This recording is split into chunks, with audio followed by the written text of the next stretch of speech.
So fitness has always been a big part of my life, playing soccer up until first year of college. And then in there, I took a couple years off. And I think for me, that was kind of when the like self-discovery of fitness and how that fit into my life kind of started to evolve.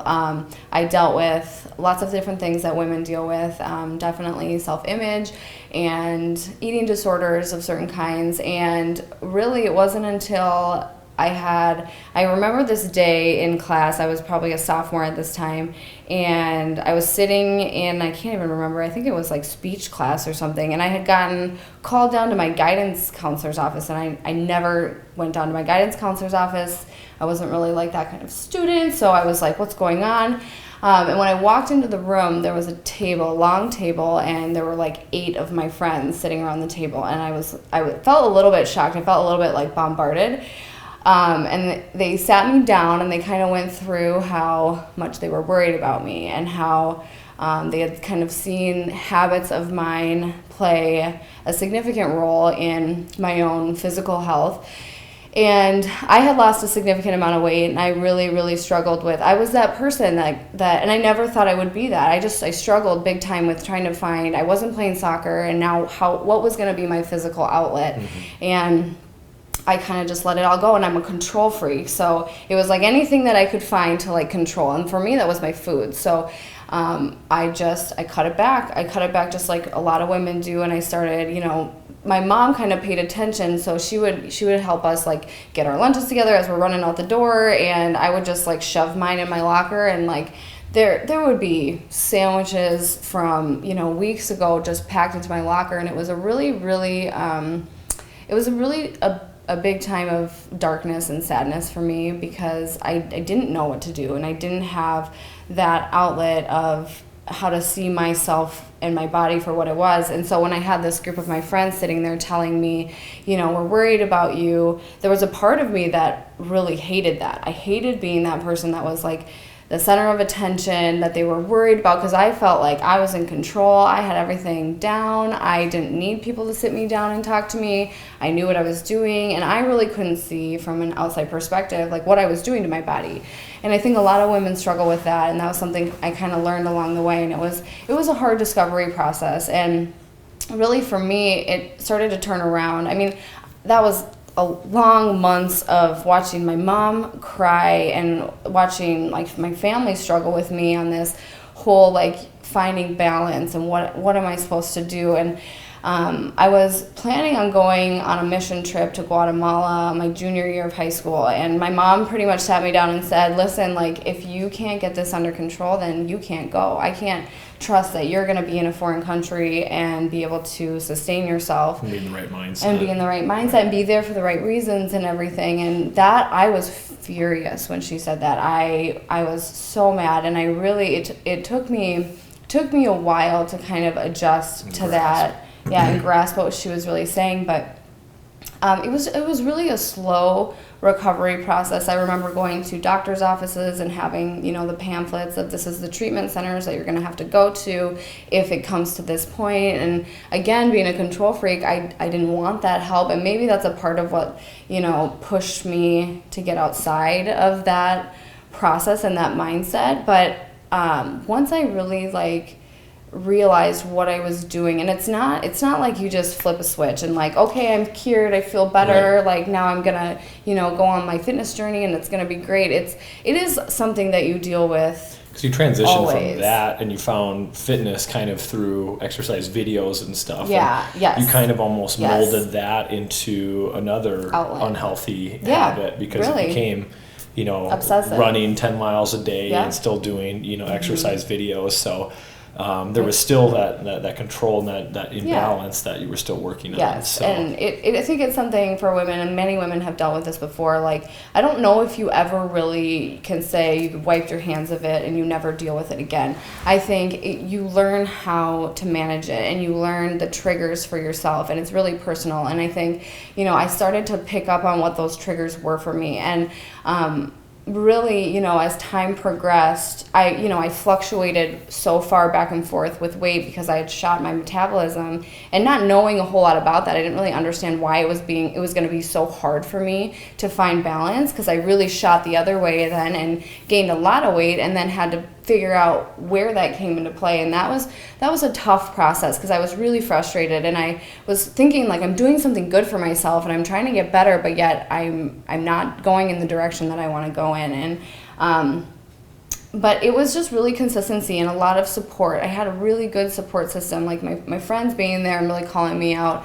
While I didn't probably take it very well, that was an eye-opener for me, and that's something that I'll never forget in my life, because they didn't have to do that. And I think, you know, I might have felt surprised by that, but it was something that I needed as a wake-up call. And I think, you know, that's the thing for women and men, is having a support system that will call you out when they see things in, you know, going in a certain direction. So from there, she spent roughly like 4 years doing exercise, P90X videos. Yeah, lots of videos, lots of circuits, galore. Yeah, lots of circuits, lots of, and just anything I could do to be moving. But then that kind of transitioned me, because I love extreme things and I'm obsessive about it. So that I was looking for my next thing. So that transitioned me into marathon running. So I really dedicated a lot of my time to running, and everything I did revolved around running. It was when I met Sam, she was, you know, she would wake up, she'd run 10 miles. Like, I wouldn't see her for a big gap in the day. Yeah. If we were hanging out that day, she had to make sure she got that time in. And it was training, training for a race. So I felt like it was a part-time job. I felt like I had to do it, even though it was a choice for me. So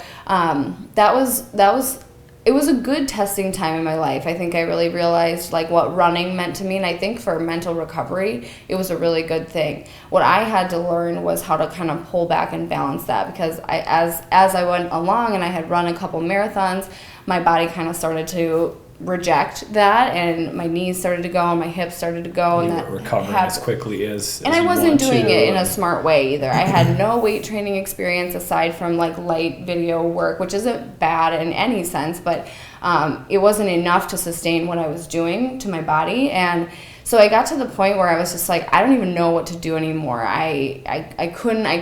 I had run my last marathon, and I was like, my knees are not going to do 26 miles again. So I kind of had to figure out where I was going to go with that, and still find enjoyment. And find joy, because that's what it was for me, and it always is for me. It is my joy in life, and I started to realize that more and more as my own journey progressed. But then Noel came into my life, and that's kind of when I transitioned into finding true balance with fitness.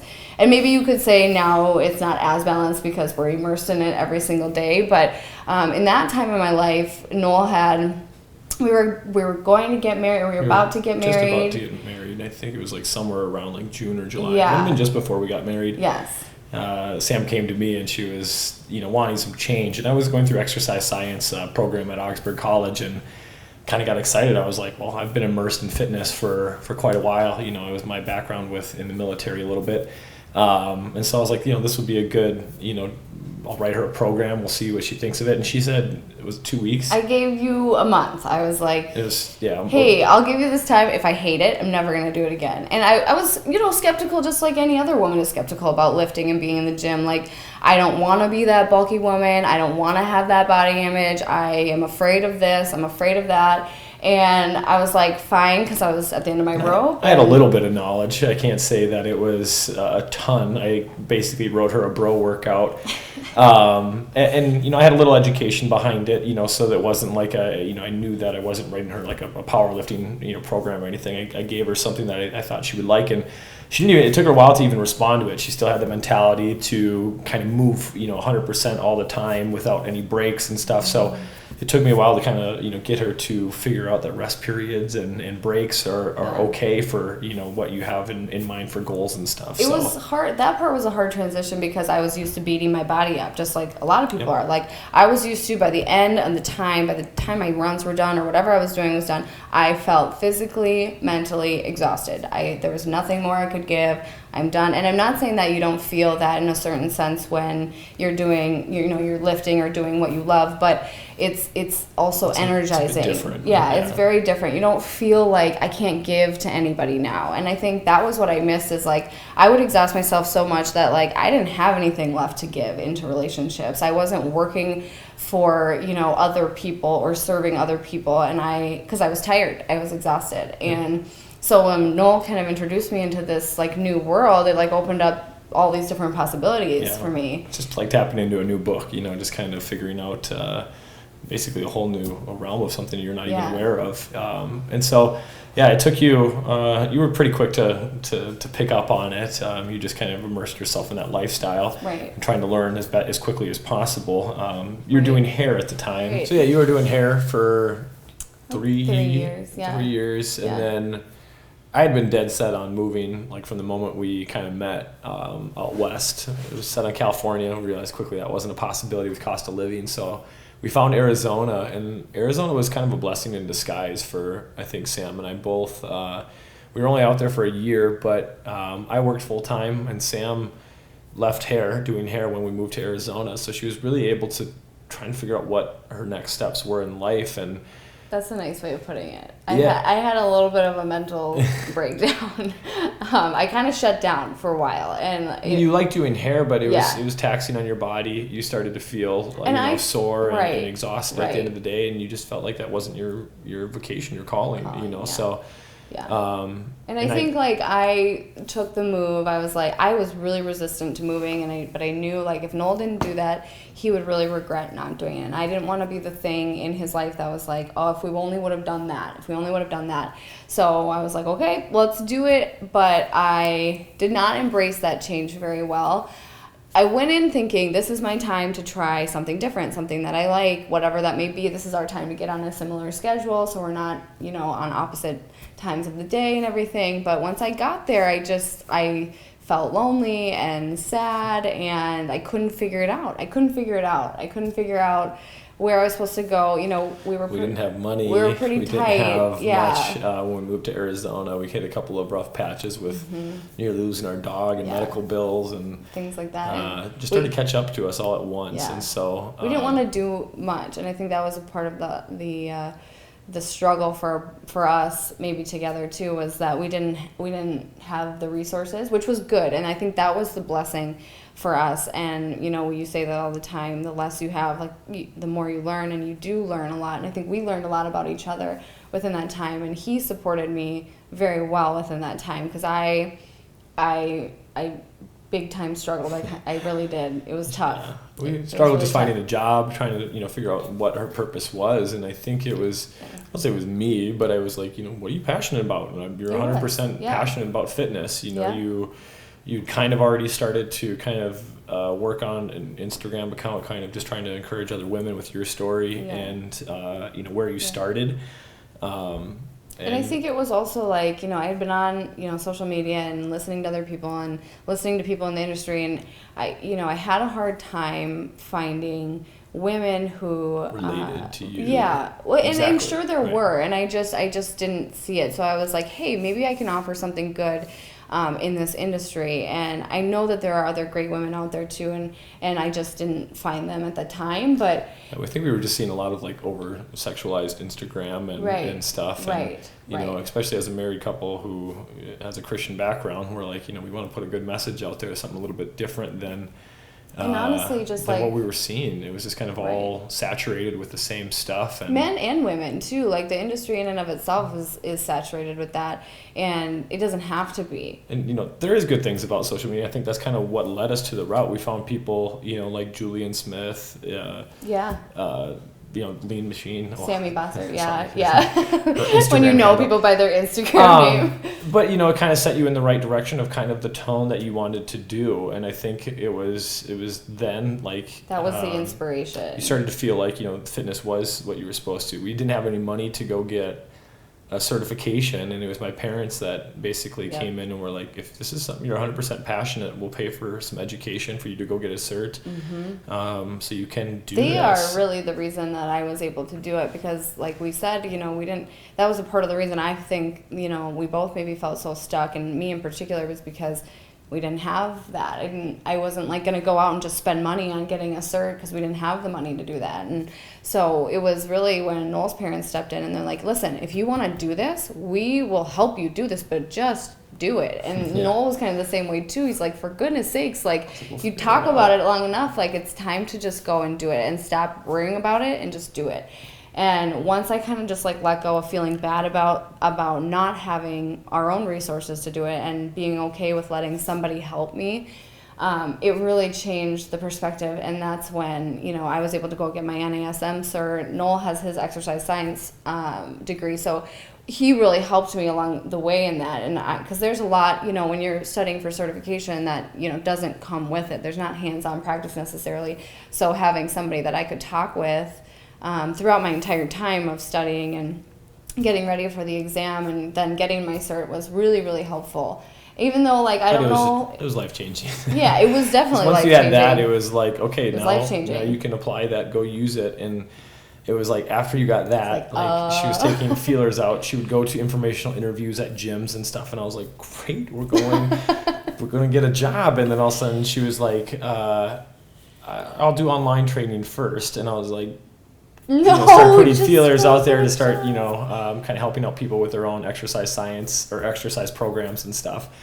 And then we had a few more strikeouts in Arizona, and we said, what's next for us, and really we kind of put out some feelers. It sounded like people in Minnesota wanted to train under Sam, moving back here, and I was able to get a work from home position. So for the company I was working with at the time. My clients that were online clients were from Minnesota because that's where my connection was. And I think this is the path too. And I think sometimes we look back and we're like, why did I waste my time and my money doing hair or getting this degree or doing this? And this is when I started to see everything come full circle, because my online clients, the people that I connected with, were people that I worked with at Jute. And so it kind of became this like, wow, that's kind of cool that like I still was able to keep those connections. And even though I wasn't in Minnesota at the time, I wasn't even working at Jute, but those girls who reached out to me really had faith in somebody that like they knew for a couple years, but had taken a new path. And so it was really cool when we came back to Minnesota. Kinda, because we came back. We looked around. Yeah. We had found a few other spots to train at, but I was on the path. I was like, go to a corporate gym, start there, experience, build a clientele, and then if you want to go out on your own, do that. And Sam is very stubborn, headstrong, and she's like, no, I'm not going to do that. I want to go independent.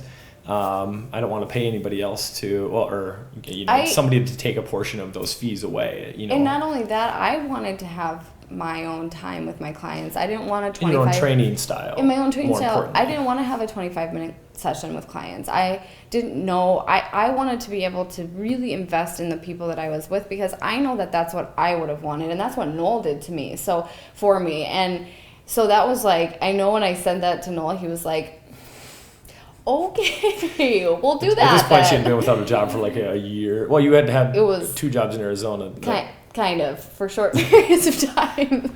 Those are long rabbit hole stories, yeah. But yeah, it was there. We happened to find our gym, Los Campeones, through an old coworker of mine. Said that they they have independent contractor trainers there, and that it's a good gym and we should check it out. Yeah. And we did. I mean, we moved in from Arizona. I stalked them for a while too. Like they didn't answer their Facebook messages, and I tried calling, and I called again. Then I would email. I mean, I probably kind of looked a little bit like a crazy person at that point, but I was kind of desperate to prove to Noel that this was gonna work. I wasn't gonna have to work, because I told him if I can't get into an independent gym, I will go corporate, and that's fine. And so I think it was challenge to myself. Day one, we came in. It was we checked out the gym right away, and it wasn't what we were ready for. We came from kind of corporate gyms, and so to have a gym that's a little bit more hardcore and a little bit more locally owned, serious, and there was some sort of beauty to that too. I think walking in, because I didn't expect that at all walking in. I was thinking I was just going to walk into this little box gym and it was going to be clean and perfect and white and beautiful, and I was just going to be able to have my clients come in and it was going to be great. But the first day we walked in, every single bodybuilder in that gym was downstairs doing legs, and I walked out and I looked at Noel and I was like, I don't think we can do it. Nope, absolutely not. My clients won't like it. I don't feel comfortable. How are my clients going to feel comfortable?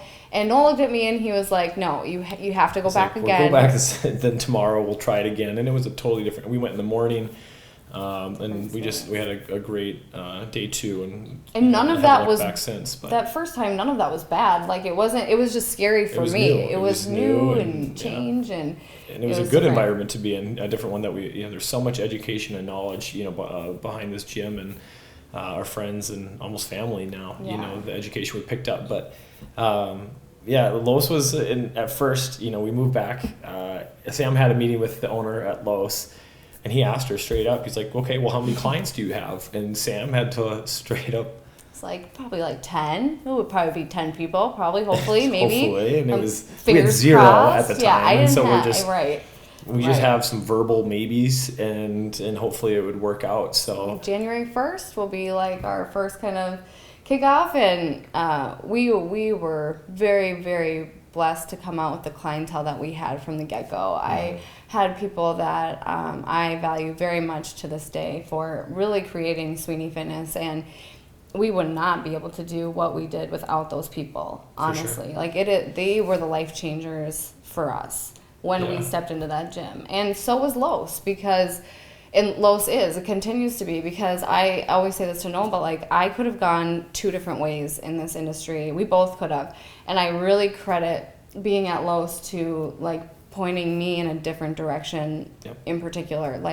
The knowledge and the attention to detail and the care that people put into this industry is so apparent in that gym, and it's really, you can't not see it. And that was the most inspiring thing. And I think my clients immediately were like, yes, I like this. This feels good. I don't feel like people are judging me. I don't feel like I'm being looked at weird.